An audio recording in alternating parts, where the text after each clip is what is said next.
Its name is Sleepy Pines Mall, located in the northeastern United States, a few miles off the highway. Sleepy Pines Mall is located in the center of a few small towns with only one floor and two main stores, but its size is quite large for its rural location. Built in 1973, this mall is one of the oldest places that opened without long-term strategies for sustainability. The once bustling mall, Sleepy Pines, began to decline in the late 90s, losing its movie theater and its Sears in 2003. Since then, it has become a neglected commercial area, lacking maintenance and, at times, dangerous.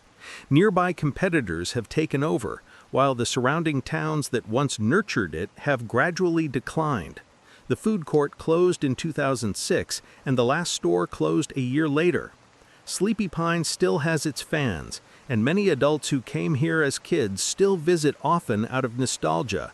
But by 2010, it was just a forgotten ruin with a grassy parking lot. 10 years later, the long demolition of the mall had reached its final stages. I was tasked with overseeing the construction of a new building to replace it, a large warehouse and distribution center for a well-known retail brand. I visited the site often as the walls were torn down and the roof was removed. I had been here a few times in my childhood when my family passed through the area, so I knew the place well. By winter 2020, all that was left of Sleepy Pines was the back wall of the central area, which used to overlook the fountain. A mosaic mural covered that wall. Several attempts to preserve the mural had delayed the demolition, but there was never enough funding to fulfill the wishes of just a few dozen people. Personally, I am not an art connoisseur, but I always found this painting a little creepy. It depicts Europeans set in a pine forest. Beside them were Native Americans, but painted as friends. Their faces were simple and crude, their eyes looking far away towards what used to be the building's skylight. In contrast, the pine trees seem to have been painted by another, perhaps more talented artist. The pine trees were dark in color, but painted in great detail, with dark, layered shadows, as if hiding some kind of evil forest creature. The artist probably just painted for fun, not with any malicious intent. Anyway, most shoppers wouldn't stop to study the painting closely, not when there were sales and hot donuts waiting. Now, the mural was about to be taken down, and construction on the new building would begin after the winter was over. The little demolition work that was left was also paused because the ground was freezing. The day after the New Year holidays, I went to the site to look at the painting one last time. Now it was left out in the open and surrounded by snow. I also stopped by the construction manager's area to wish the manager there, a man I had known for a long time, a happy new year. "Have you always liked weird things?" he asked, after a few minutes of us chatting about our vacations. "There was this thing I thought you might like that my team found before we left. I knew nothing about electronics, so I thought you'd see if you could do anything with it." He handed me an old GoPro camera, which I later found out was from 2013. The little thing looked like it was in terrible condition. I have a hobby of collecting weird things and old items from yard sales with unexplainable stories. It's not like this thing can compare to my other treasured collectibles, unless it's the footage inside. If it still exists, if it can explain how it got so twisted, the story of this thing will be even more interesting. I've got a long winter ahead of me with little to do, so I thought I could spend a few nights watching this footage. "Oh my God," I replied, looking closely at the camera. "It looks like it was melted." "Yeah, we dug it up, not knowing what it was. At first I didn't know if there was a fire in there, but it didn't look like a fire." That made sense. No signs of smoke, no bubbles in the material, no wear on the metal. It looked like it had been kneaded into a distorted shape. The LCD screen and lens were intact, but the body was deformed, stretched and compressed, as if hundreds of tiny fingers were working on it. If the memory card inside was intact, I wouldn't be able to get it out normally. I would have to carefully disassemble the camera around the memory card. Of course, I have a full set of tools at home, so I knew I could do it. Maybe the memory card was lost or the data was corrupted, but now I was interested. I told my friend we would go out for lunch, and then I came back home. I was making good money, and after the divorce, I got to keep the house. But I wasn't thinking about moving.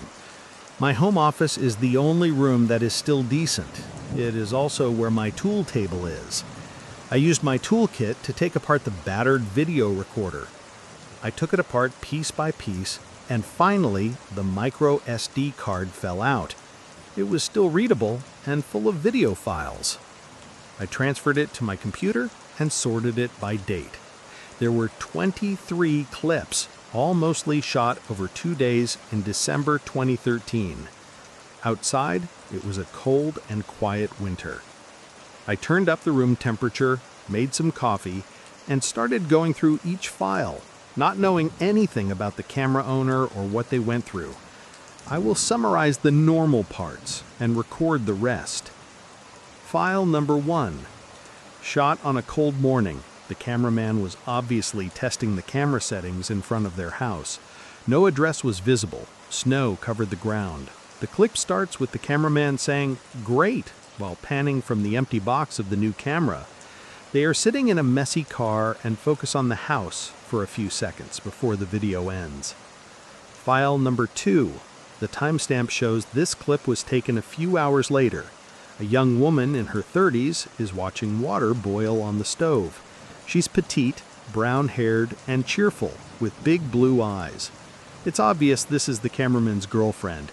They're clearly not married and have probably only been together a few months. I learned both of their names when the guy teased her with the camera, and she said, "I hope Mike doesn't spend too much on this new toy." I won't use their real names. Let's call them Mike and Jenna. The clip ends when he says to her, "This is much better than the last one. The mall scenes are going to be great." Jenna is smiling while stirring the sauce. File 3. Filmed a soccer game in the yard of another house. Even though the clip was only taken a week later, there was no snow. Everyone was just wearing t-shirts. It was obviously somewhere further south. This was a Thanksgiving gathering. Mike filmed the scene of 3 young cousins playing soccer, trying his best with sports angles for about 10 minutes. The younger sibling seemed to like Mike, although he always refuses to play along. At the end, Jenna comes out of the front door and calls everyone in for dinner. File 4. Mike and Jenna visit the local mall on Black Friday. This mall is 2 stories big and is doing well. This place is very crowded. Mike films a few minutes of Santa Claus in the mall and the long line of children waiting. Jenna looks into the camera and laughs, commenting that she hasn't seen a mall this busy in years. File number 5. Mike first appears on video at the mall 10 minutes later. Jenna tries her hand at filming while Mike tries to cheer her up with exaggerated gestures as if introducing the place to a big audience. He says something about the mall, but the crowd noise overwhelms the camera. This scene lasts a few minutes while Jenna practices holding the camera steady. At the end, she suggests buying a tripod, and Mike agrees. File number 6. The fun starts now. It's December 15th, and Jenna is testing out the camera at sunset. Mike walks across the frame a few times while Jenna pans. They're shooting in front of Sleepy Pines Mall, which is just closed. Snow covered the parking lot. Mike tries the door and is disappointed to find it locked. His annoyed voice comes up. He says, "We should have come yesterday. Now it's too late." Jenna reassures Mike there's definitely some way in, that someone must have forgotten to lock one of the many doors. I now realize they're amateur urban explorers, although it seems they only focus on malls. I double-checked the date. Sleepy Pines closed on December 14th. They just missed their chance to get in legally and easily film a dead mall. Mike looked ready to give up, recalling how successful their last visit to another mall was and that their followers wouldn't grow at this rate. But Jenna wasn't discouraged. She said since it had taken them an hour to get here, they should at least try to go inside. Mike sighed, nodded, and smiled. File 7. This was filmed half an hour later, and it was dark. Jenna held the camera, filming herself standing under a wall light near a service door that was slightly open. They both looked excited. "Hi guys, this is Mike and Jenna. We're at Sleepy Pines Mall, and we're going to explore the place together. Tonight we'll go in for a quick look and then come back in the daytime tomorrow." "Okay, let's get started," Mike added and walked inside. He opened the door, signaling for the viewers to follow while Jenna mounted the camera on a shoulder mount. It was very dark inside, and the 2013 model didn't have the sensors to film in the dark very well. The screen was full of digital noise as they made their way deeper, stumbling over equipment boxes and cleaning supplies. The two barely said anything until they found another door and walked into a hallway that led to the main central area of the building. Most of the lights in the center were still on, but the mural was in the dark, making the staring blank faces all the more terrifying. For a few minutes, the pair of explorers walked around, filming the abandoned shops. They reached the other end and then returned to where they started. The clip ended with a 10-second shot of the mural, with Mike laughing as Jenna said, "Yeah, that looks a little scary." File 8, this was the second take, and it was longer. They chatted freely about their feelings about the place, just to fill in the gaps. Jenna was at least a pretty good cameraman, although her boyfriend didn't seem to have much interesting information to offer. Until about the 5th minute of the clip, when Jenna filmed the cheap closed movie theater, Mike finally told a little personal story. "I learned that he used to live in the area as a kid and had fond memories of going to Sleepy Pines when it was crowded. His first memories were coming here with his dad when he was 5. It must have been around 91, I think," he told Jenna. "I met Santa right there." He pointed to the large space under the atrium. "It's sad how these places become like this. Memories fade over time, you know." "Is that why you were mad when you found out you missed the last day?" Jenna asked, now keeping him in frame like she was interviewing him. He shrugged. "I came by a year ago when it was already bad. It was just symbolic anyway. We're here now, right?" He stopped and looked away. "Are you ready to go? Tomorrow we can shoot more during the day. Just keep the door unlocked." "Yeah, this place is starting to bother me. Empty malls at night, it's not normal." They turned around and headed for the hallway they had entered. On their way, Jenna suddenly stopped and turned the camera. She stared into a dark hallway, so dark that the camera sensors couldn't register anything. The sign on it said the mall security center was at the end. She paused, longer than usual, and Mike, off-screen, asked what she was looking at. "Can't you hear that?" Jenna asked, worriedly. I turned the volume all the way up, but nothing strange came through the headset. If she heard anything, the camera didn't pick it up. Jenna kept looking into the hallway as if frozen with fear rather than curiosity. Mike had to pull her away. At last, she seemed to snap out of her trance. The clip ended with Mike looking at her and asking, "What's wrong?" At this point, I opened YouTube and searched for their names. Adding the word mall to the search box helped me find their page. They had just started their channel, only had 6 subscribers, 5 videos with only a few views each, and no posts in over 7 years. I scrolled through their videos. Their latest video started to look professional with an added voiceover. Mike shared some historical information about an empty mall in another state. He told it with enthusiasm. Mike and Jenna smiled the whole trip, looking like they were enjoying themselves. They were one of the first, quote, dead mall exploration channels on YouTube, and the channel had the potential to grow. But seeing their channel inactive for 7 years confirmed my suspicions that something bad had happened to them.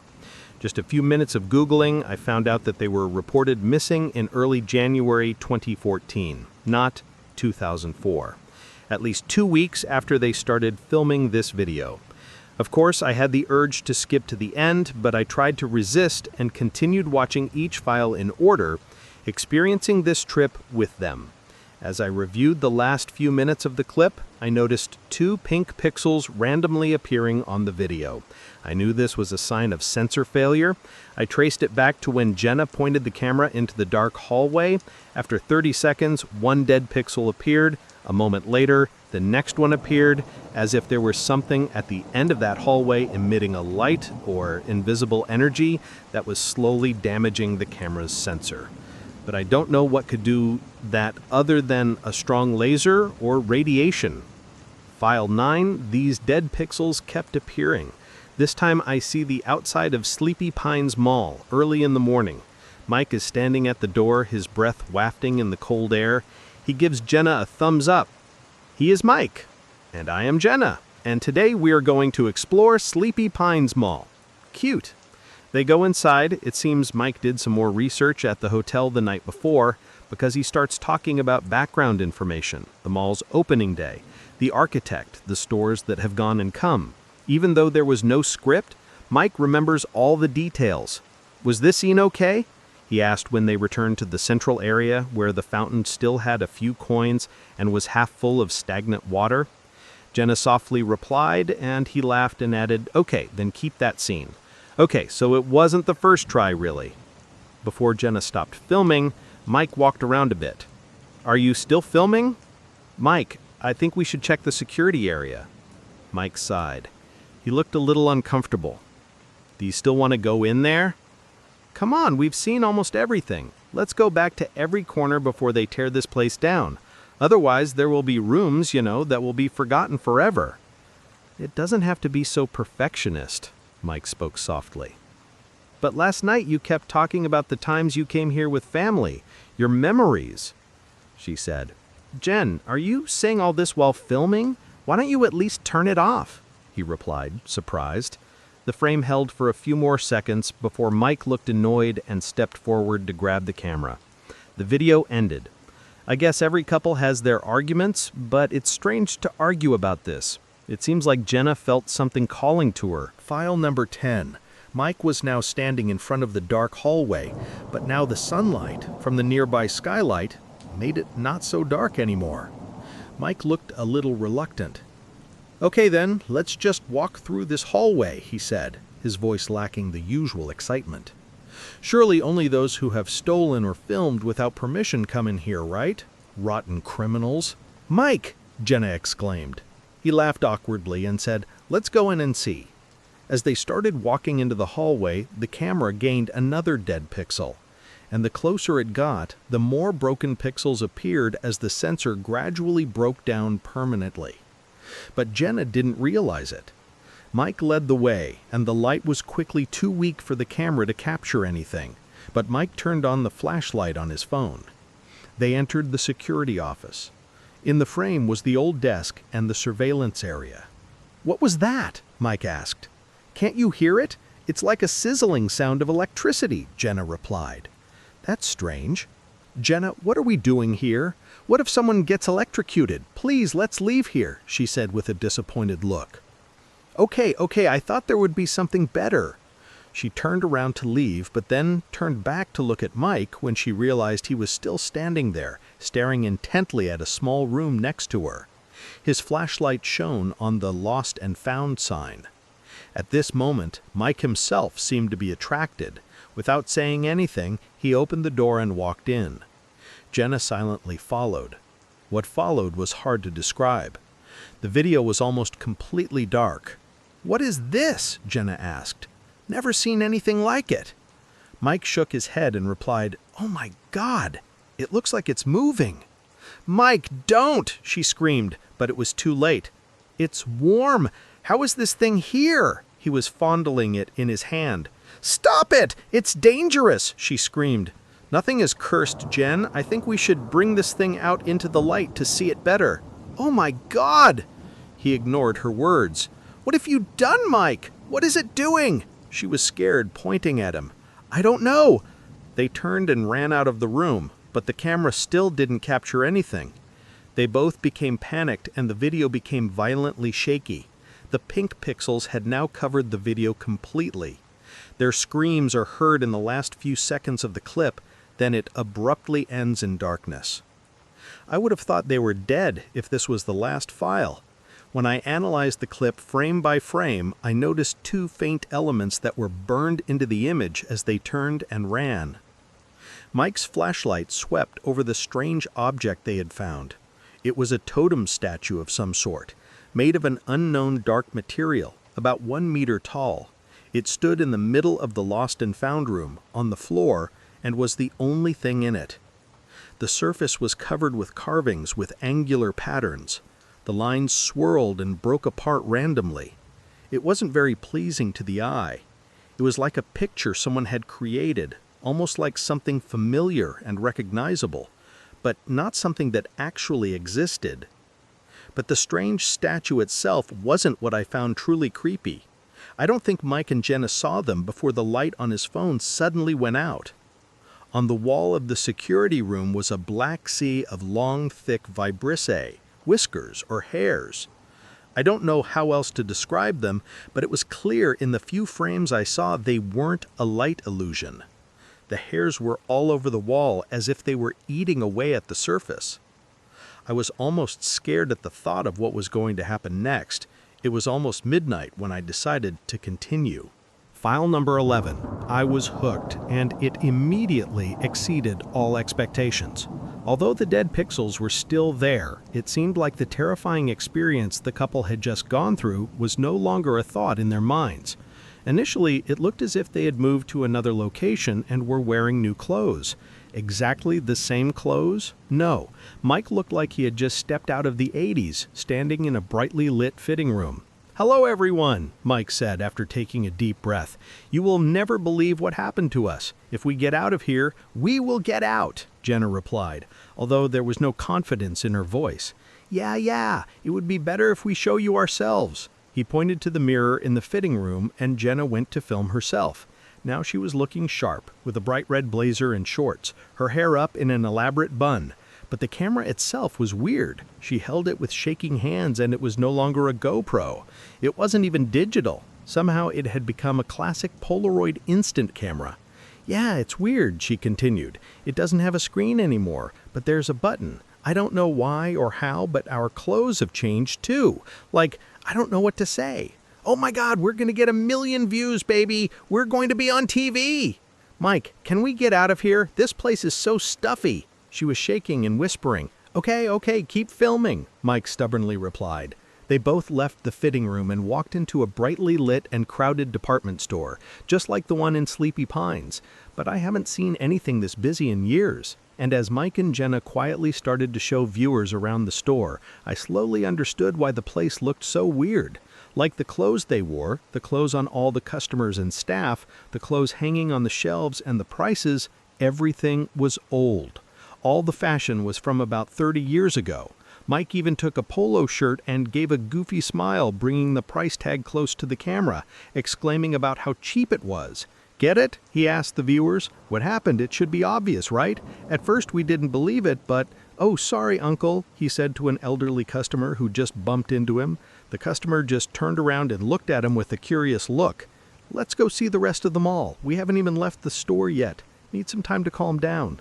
Jenna was sobbing with fear. "We should have gone back." "Mike," Jenna replied with disdain, "you're joking. This is too cool. Why aren't you scared of what's happening to us?"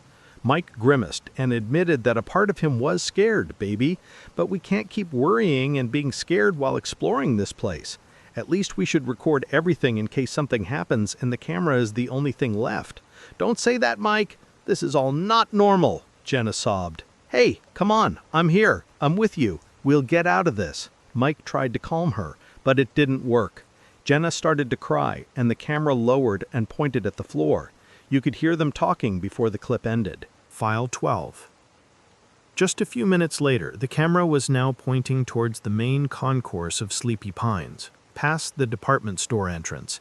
The frame stayed still for about 30 seconds while dozens of customers walked by. Mike then stepped into the frame and led Jenna out to the rest of the mall. I pulled my chair closer to the screen, watching carefully. I heard the familiar sound of Muzak ring through my headphones. "I don't know what to say about the shock of the situation," Mike said, as they made their way to the exit. "I hadn't had time to fully process the previous clip, or how the store's appearance could be so carefully staged." "Mike," Jenna was angry, "oh my God, but this is our new autumn fragrance. There's nothing else on the market, just a whiff and you'll fall in love." A large woman in a suit threatened to spray an amber bottle of perfume on them. We said no sample, Mike said. She seemed aggressive and kept trying to spray Mike and Jenna with perfume as they passed by. Her smirk almost filled the frame as the camera nearly hit her. "What's wrong with her?" Jenna asked as they reached the central area. "They could be weird," Mike sighed, looking up at the skylight. "Just not as bad as I remember." "You crazy? Are you okay? She didn't spray you, did she?" "Mike, where are we?" Jenna asked, pointing the camera up to the ceiling, revealing a blue sky through horizontal glass panels. The camera panned back to Mike, and for a few seconds he laughed. A creepy laugh, almost like the perfume saleswoman's. I could hear the soft music playing more clearly, oddly fitting. Toto's Africa was playing. "Do you really want me to say it, Mike?" Jenna asked. "There must be some other explanation. None of this can be real." "Baby, we're in the past. We just found some kind of time travel device, I'm sure," Mike said as he looked around the mall. "I guess this is 90, maybe 91. The fashions from the 80s are going out of style and everything is so colorful. I'm talking about the post-Cold War era, Jen. So why are our clothes changing? The camera changed. Where are our phones? We need to find a skin line or a way to go back before we try to have any fun. I don't want to be stuck here. We didn't come here to have fun. We're making history, or even being a part of it. We're filming the past, baby. We're going to record everything and then find that weird thing to go back to 2013. But we can stay here for a while. I mean, this decade is so much better than the one we left. It's full of shit, social media, and stupid challenges. I wish you wouldn't say that. Our friends and family are all there, Michael. Our future is there too. We can't stay." Mike sighed. He didn't want to argue anymore. He just wanted to explore what he thought was the past. The shot lingered for a few more seconds on Mike's impatient expression before the camera moved down. I saw Jenna's shoes had now turned into red high tops. File 13. This clip lasts for over 10 minutes, like a complete tour of the mall. Jenna silently films each store they pass while Mike tries to make comments, but he's constantly distracted in amazement. Every time he looks into a store or sees someone wearing retro clothes or comes across an item he loved from back in the day, he forces Jen to stop for a few minutes at Sam Goody so he can re-record each cassette, CD, and videotape. While Mike gets overexcited, Jenna seems wary.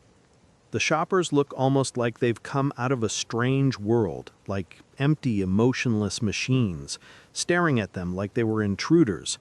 Jenna noticed it, and so did I, but Mike barely paid attention to anything unusual.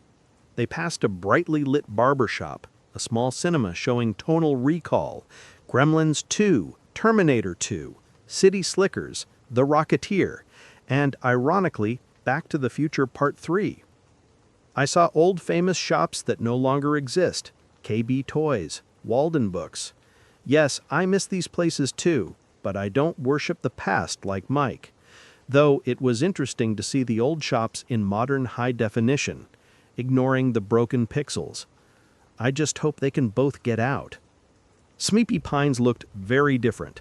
On the wall there were long strips of red, yellow, and green neon lights illuminating the indoor plants and the lounge area, which had square chairs and sofas.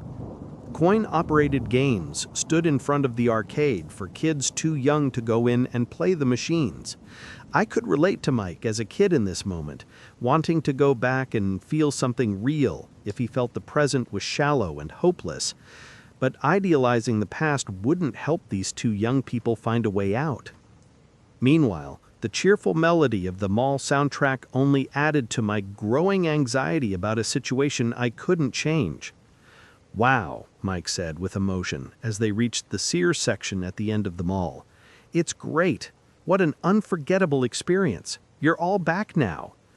"We can go back to the Lost and Found. We need to find that item to get us home," Jenna said tiredly. "I wonder if I'll see a younger version of myself if you wait around here, baby. I don't think you appreciate all this. He got the chance to take his girlfriend back in time and show her a place that meant a lot to him. He waited for a reaction from her, but there wasn't any. So he sighed, nodded, and said, "Okay, let's take a nice angle of the mural when we get back." They turned back to the main area of the mall, where Jenna pointed the camera towards the mural. It was unfinished and therefore looked even more terrifying. The forest was finished, but the 5 figures standing in front were just blank white figures. I had no idea that the mural was not finished in the first place. This gave me the idea that the pioneers and natives were carelessly painted by a second artist who added them later. Maybe they simply wanted to cover up something in the background of the original painting. "Strange," Mike said when he looked at the artwork. He must have been taken back to the last days when this mural was being painted. "Let's go," Jenna said, urging him to focus on getting them home, but she was interrupted when mall security came and reminded them that they couldn't film in the mall. "Yeah, no problem," Mike said as Jenna lowered the camera to her waist and turned it to the floor. "Can you take a look at the furniture section? We think we were in... Did we leave something behind earlier?" The clip abruptly ended. File 14. The next file was filmed 4 hours later. I was really worried about what might have happened in that time. Mike and Jenna were staring at the camera together. They were back in the department store dressing room where they could feel safer. The overhead lights were flickering, and now they both looked visibly nervous. "Hello, guys," Mike tried to find the words, putting his arms around her. So this is the part where we have to tell you that things are not okay. I still don't know how or why we're stuck in the past, and we can't find what brought us here. We've looked everywhere, every store, every room, and it's weird. We've got to be sneaky, you know? Everyone here is always staring at us, and I don't think anyone has left this place. They've all been shoppers since we arrived. There's something wrong with this place. I should have noticed sooner, but I was stupid enough to get caught up in all this." "The doors were all locked," Jenna said through tears, seeming to accept their situation. "We've tried everything and they won't budge. We've tried the payphone, but there's not even a signal." "I'll find a way to get out of here, but in case that doesn't work and you find these videos, please call my parents. Their home number is..." "Quiet," Jenna suddenly requested. She pointed, and Mike turned the camera towards the gap under the dressing room door. After a few seconds, a large pair of feet in high heels stepped into the frame. The shoes were facing the door, and the door started shaking violently. Jenna could hear a choking sound. The door continued to shake for about a full tense minute before the noise stopped. Without saying a word, the large woman on the other side turned away. Although very frightened, Jenna still tried to pick up the camera, almost dropping it, while filming Mike opening the door slightly. He signaled her to go out, and they left the store by weaving through the rows of clothes, keeping as quiet as possible. The surrounding shoppers continued to stare at them, but didn't move or stop them. Just as they were about to exit, Janet turned and filmed the perfume woman standing right near the entrance. I recognized the shoes and suddenly understood. She was stalking them. Without warning, she turned towards them, making them both hide behind a display table full of polo shirts. I paused on a frame and saw her face, looking horrible. Her big round face was covered in bright red lipstick, blue eyeshadow, and garish blush. But all that just added to the horror, with her greasy hair and crooked yellow teeth. A few seconds later, the camera popped back up. She was gone. "Where is she?" Jen whispered. "I don't know. We just need to get out of the store.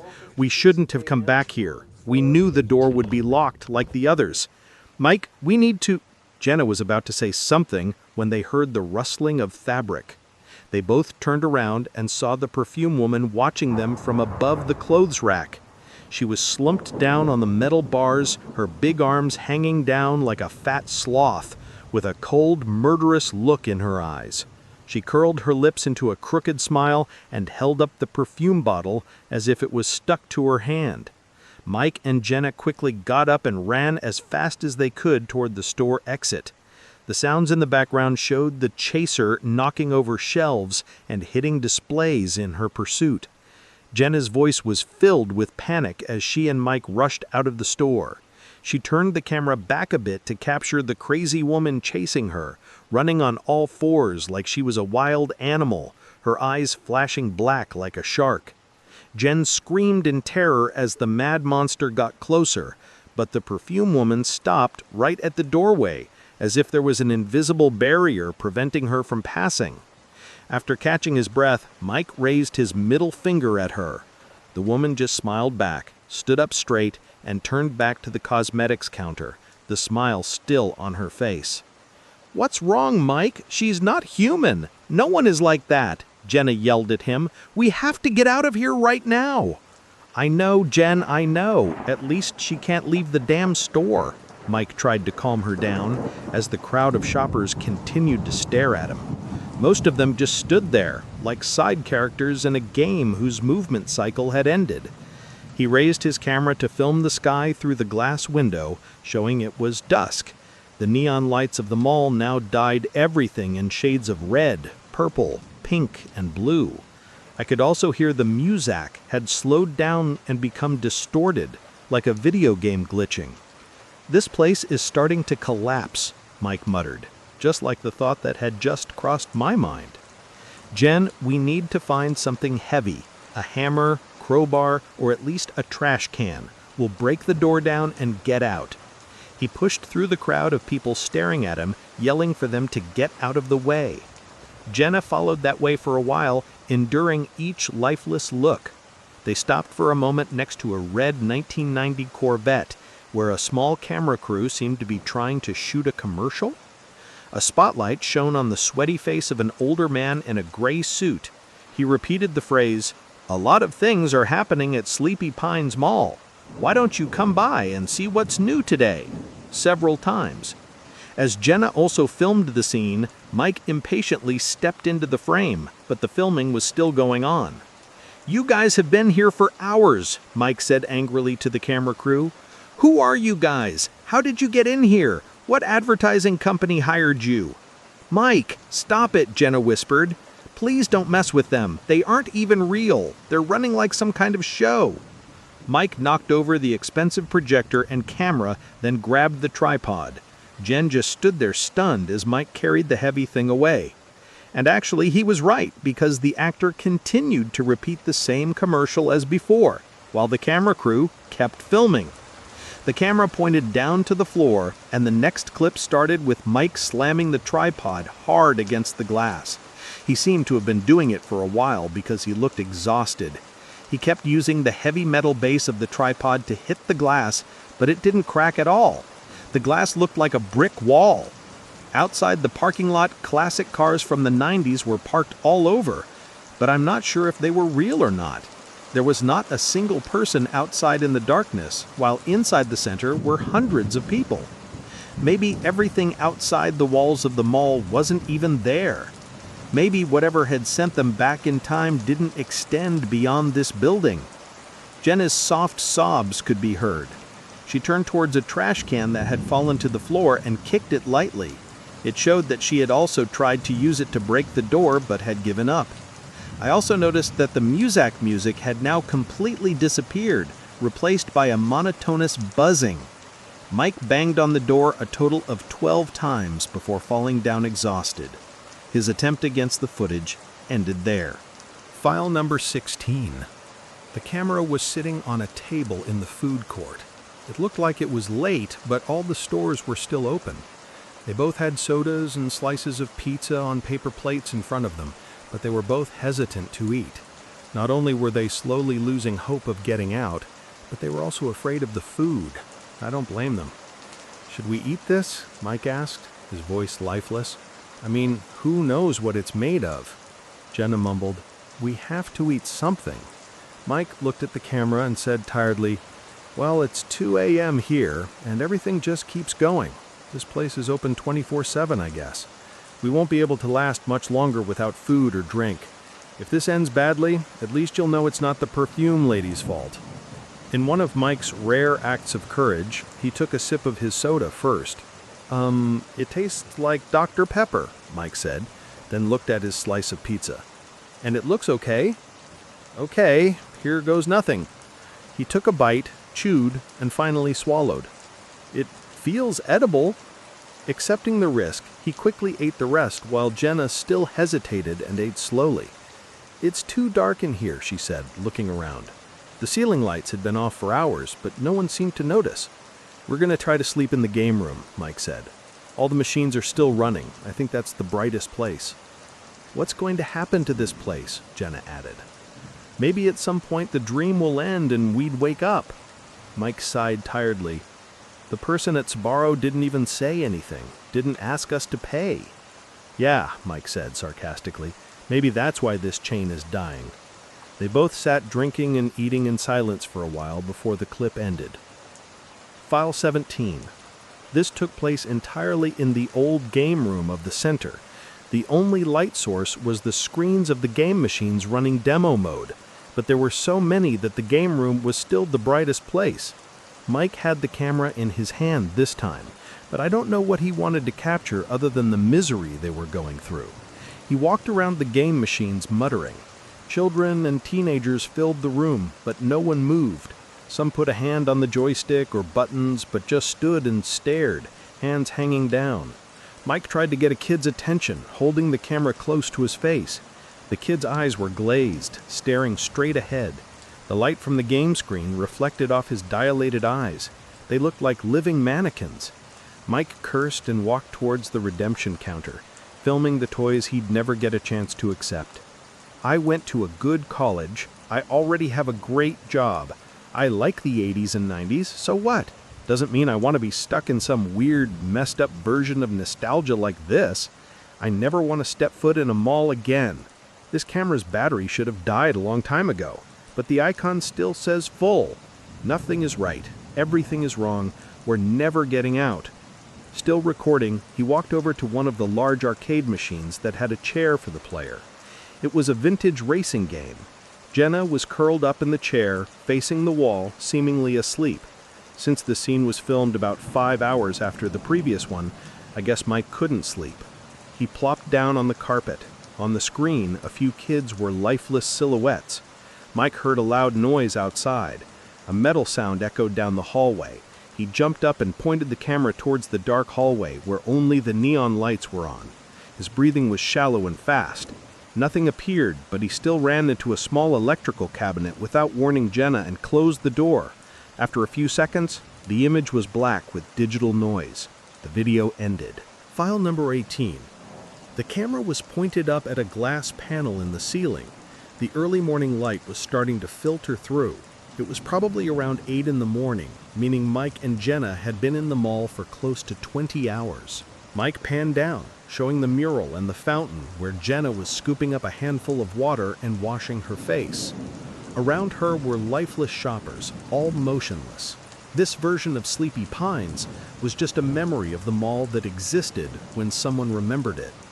The speaker system was still playing some kind of sound, but now all I could hear was a lifeless buzz. Mike approached Jenna. She looked at him with a tired look, no smile on her face. She seemed to have started to accept this prison. "Jen, are you hungry?" Mike asked in a monotone. "The Taco Bell shop seems to be open. Can I buy you something?" She shook her head. "Mike, today we have to find a way out, at any cost. We can't give up." "I know. I'll try another way. I'm thinking about the ventilation system." Jenna cut him off as if to say something, but then just continued to look down at the fountain. After a few seconds, she looked suspicious, leaning closer to the water. Jenna took a coin out of the fountain and examined it closely. I heard her mumble softly, "Michael, look at this." Mike didn't hear. She suddenly screamed, "Run!" The camera panned back and I saw the perfume woman coming at a fast and unstoppable speed. She was far behind her. This was the first time she had left the invisible boundary of the store, and both Mike and Jen looked stunned. The large woman still had the perfume bottle in her hand, but no one could guess what she really wanted. They didn't wait to find out. They both started running. File 19. An hour after the previous video, Jen turned on the camera and filmed Mike, crouching down between the washing machines in the Sears store. "I think we finally lost her," Mike sighed in relief and sat down on a washing machine. "What a crazy woman! Why was she the only one moving?" "Mike," Jenna whispered, "maybe there was a way out. I found one. Here, look!" She handed him the coin. He looked at both sides of it. He looked at Jenna like she was crazy, but then realized why she found this important. It had the state art on the back. "This design is only from around 2000, Mike said. "Yeah, it's from 2005, I think," Jenna said. "The coins in the fountain aren't affected by anything here. Maybe it's the water." "That doesn't make sense." "Nothing here makes sense, but maybe there's a way to do something with the water. Whatever brought us to this bizarre version of the past, maybe water is the answer, the way out." "Mike, what now?" she asked. "Jump into the fountain, hold your breath, and hope a miracle happens? Or do you want to turn on all the faucets in the mall?" "We have to keep trying, Mike, and we need to talk. We have to figure out what happened to us, what this place really is, and why we're here. I don't think we're really in the past. Didn't you see how early it got dark last night? Why aren't there Christmas decorations? All the mannequins are dressed like it's summer, but the days don't last as long as they used to." Yeah, maybe," Mike sighed. "I think that device recreated the local history by changing all the surrounding materials, but it's not perfect. It's unstable. It's all falling apart, and our time is running out." "That's crazy," he added. "Do you have a better theory? Do you think we actually went back in time?" She turned to ask Mike. He looked dazed for a moment, then replied, "So what about the perfume lady?" "I don't know. Maybe she's the guardian of this place. Maybe she's the thing that's keeping us here. She's hunting us. She's a threat. So let's try to kill her," Jenna answered. "How?" "We can start by trying. Why don't we hit her on the head and see what happens? We're not real. No one here is real." "Yeah, okay. We'll hit her on the head and see what comes out." He tried to put on a brave face, but it was obvious he didn't have the courage. Just as he agreed, the two heard a noise. He was just as panicked as Jenna when they saw the perfume saleswoman's silhouette appear in the light from the exit towards the Sears parking lot. The video ended just as the couple started running. File 20. Only 4 more files to go. This video starts with Mike holding the camera facing himself. Behind him are shoeboxes, maybe from Payless or Foot Locker. His hand was wrapped around the camera tripod from earlier, resting on his shoulder as if it was the best weapon he could find. "I think it's been over 24 hours since this started," he said. "We're ready to face that crazy perfume saleswoman, mentally and physically. But right now, we still don't know where she is. But you guys have to watch this." He stood up and walked to the entrance of the store where Jenna was standing guard. She held a metal rod in one hand. "Look," she muttered. "They're getting worse and worse." Mike walked closer to a child nearby. A thick black liquid, like hot tar, was dripping from its mouth. Smaller streams were flowing from its lifeless eyes. Mike stepped back and turned the camera to see the adults around them were also in the same condition, but they were still standing still. Jenna walked closer into the frame. "This is what I'm talking about, Mike. This place is falling apart. First, it'll be the complicated things like people, and then everything will continue, the whole building. But it's not us, right?" Jenna didn't answer, but her eyes showed disbelief. They left the store, Jenna ready to attack with her metal rod. Everyone they passed was slowly disintegrating from the inside, but no one was showing any signs of aggression or moving. Mike pointed the camera up at the skylights, where a dark cloud was slowly blocking out the sunlight. As he panned down, one of the shoppers suddenly had its arm rip off. It simply fell to the ground, slowly dissolving into a puddle of black liquid. They couldn't utter a word now, they just silently accepted it. Even the cinema sign had been distorted, as if it was glitching like a crashed computer program. The only 2 titles that were still legible were Casablanca and Gone Girl, no movies that were out in the time they thought they were stuck. The other lines on the sign were a jumble of letters and numbers. Mike turned away and focused on the fountain. They were approaching the mural. Behind it had lost all detail and was now just pitch black. Jenna ran up to the fountain and looked down. She dipped her hands in the water and stood in the water up to her knees. "I'm really looking forward to what happens," Mike asked as he caught up to her. "Maybe we won't have to run anymore. If this is the way to get out." She looked down at her feet and muttered, "Please do something." "I don't know. Maybe my shoes will change," she replied dejectedly. Mike looked down at the fountain, bringing the camera closer to the water. He noticed the coins and picked one up to see the year it was issued. "I'm right. I admit you've thought this through a lot more than I have. Now anything is worth a try." He pointed the camera straight up to the sky for about a minute as the clouds of black tar rose above. After a moment, he turned back and got a close-up of Jen's shoes. They were still red high tops, and Jenna was visibly disappointed. File 21.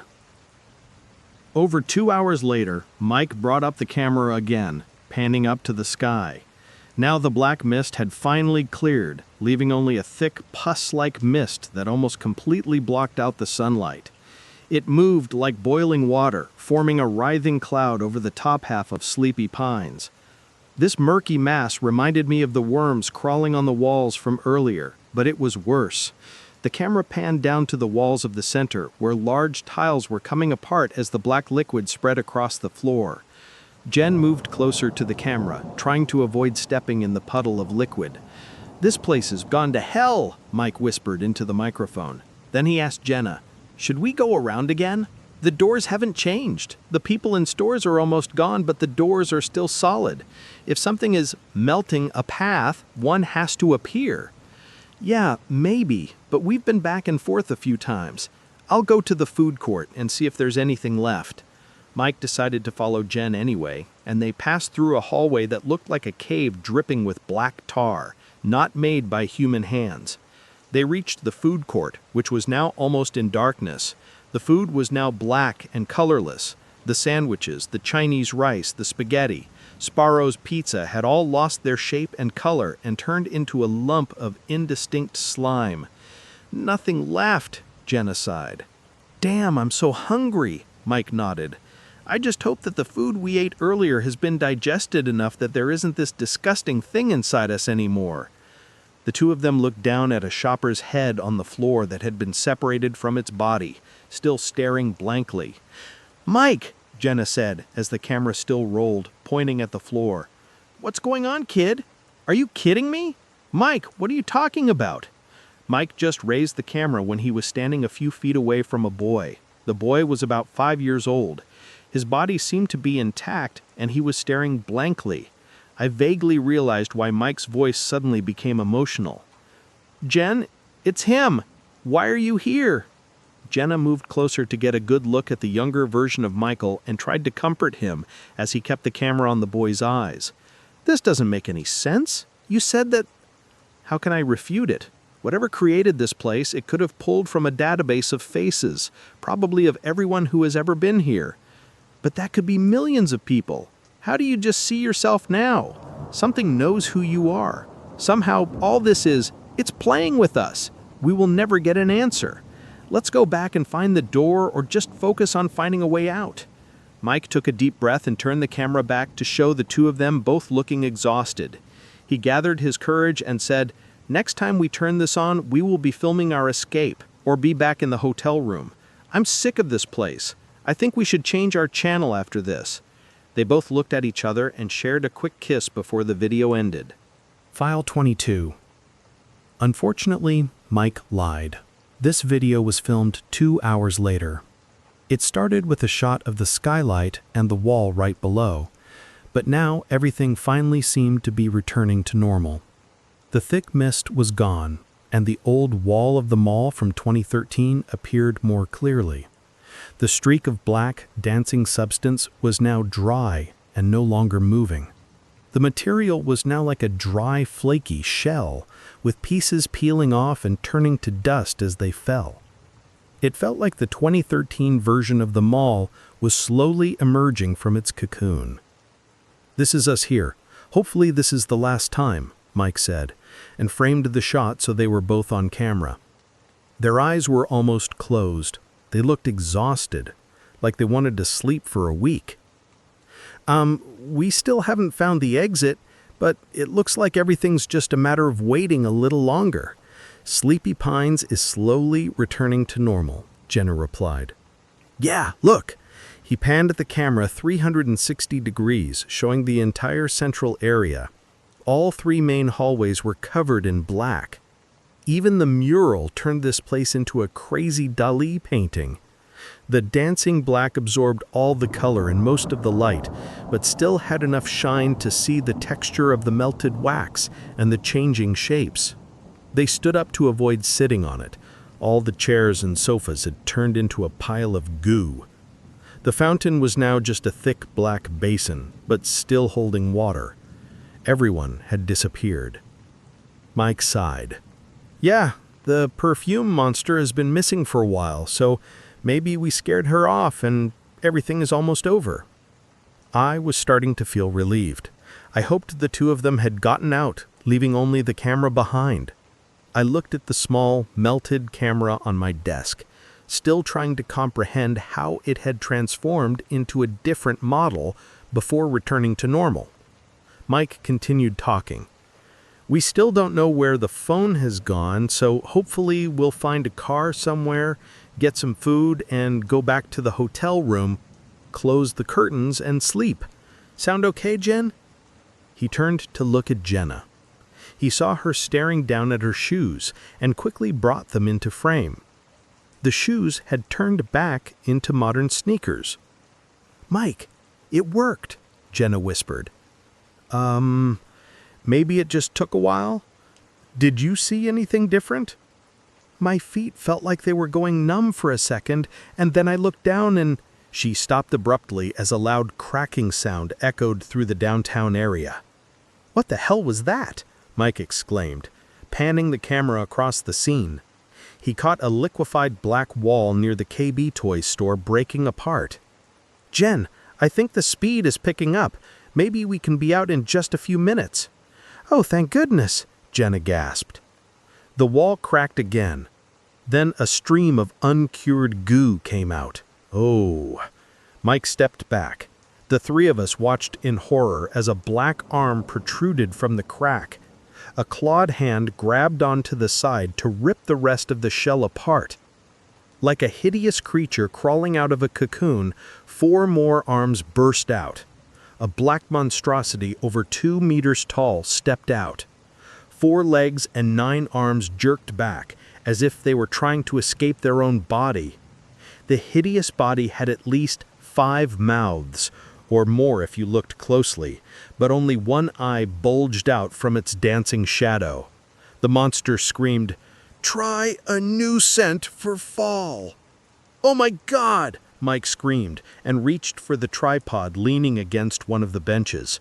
Before he could touch it, the monstrous creature let out a squeaking noise. This time the camera caught it. For Mike and Jenna, the noise was so painful they had to cover their ears.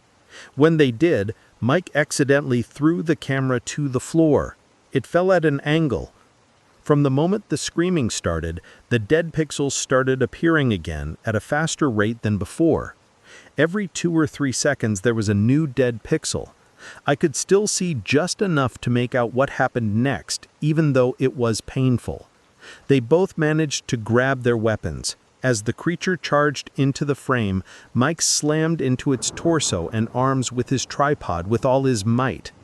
Jen stabbed the metal rod into the creature's body, but the rod got stuck and slowly sank into the creature.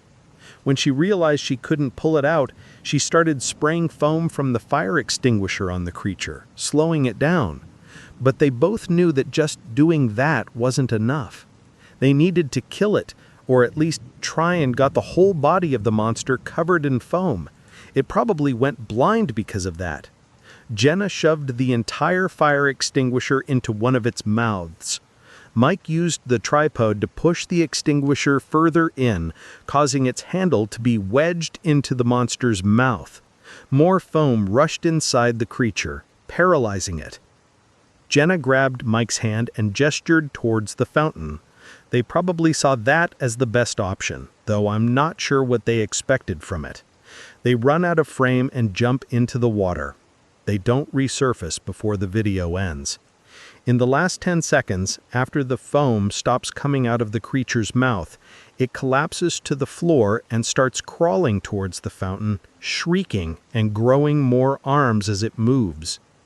With half the frame being either dead pixels or just black, as the lens was apparently stuck in a pile of debris, the clip finally ends, probably because the camera was too damaged to record anymore. File 23. I wanted a full ending, but maybe I should have known I wouldn't get one. My computer didn't create a thumbnail for this last file, so I knew there was a problem. The warning about the file being corrupted didn't stop me from trying to find another way to open it. Its size was 25 megabytes. There had to be something inside. Finally, after trying multiple recovery programs, I was able to extract a bit of the video data. It was only 9 seconds long, but that didn't mean much. The whole file was badly corrupted.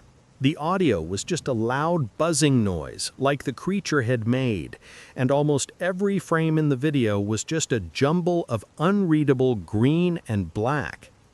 However, I still wanted to make sure I did everything I could, so I went through the video frame by frame. Only 2 frames, one at the 5th second and one near the end, were intact and clearly visible, although there were still a bunch of pink dead pixels. The first frame was a still image of Sleepy Pines Mall during the day, which looked normal with a few shoppers walking around. Many stores were closed or empty, but the arcade was still open, suggesting this image was taken before 1998, but after the events in the previous videos. The second frame took me back to where it all started, showing the totem in the Lost and Found room. This was a duplicate frame from File 10. The remaining frames were still corrupted, and the creation date of File 23 showed the default Unix epoch time, January 1st, 1970. I don't think this last file was created by pressing the record button.